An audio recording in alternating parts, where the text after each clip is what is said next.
સમાચાર સુરતથી પ્રાપ્ત થઈ રહ્યા છે કે જ્યાં સગા ભત્રીજાએ કાકીના ઘરમાં હાથ ફેરો કર્યો છે।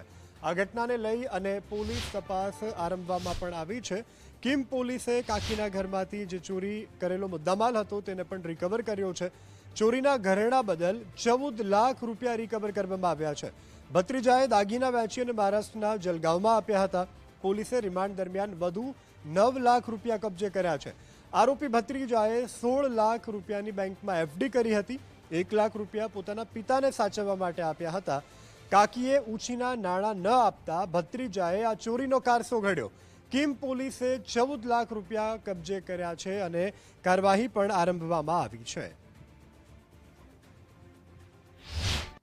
પોલીસ સ્ટેશનના શિવાજીનગરમાં એક ઘરફોડનો બનાવ બનેલો હતો। જે બનાવમાં દીપક મહાજન કે જેઓ ફરિયાદીના ભત્રીજા છે તેણે આ સોનું ચોરી અને મહારાષ્ટ્રના જલગાંવમાં રુદ્ર જ્વેલર્સમાં સોની કે જેઓનું નામ કૌસ્તુભ કૈલાસ સરાફ છે તેમને આ સોનું વેચેલ હતું।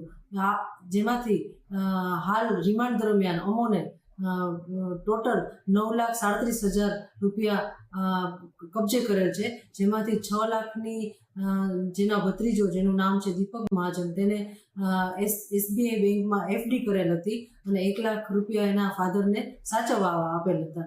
આમ અમારી ટીમને આ ગુનો ડિટેક્ટ કરવા સફળતા મળેલ છે।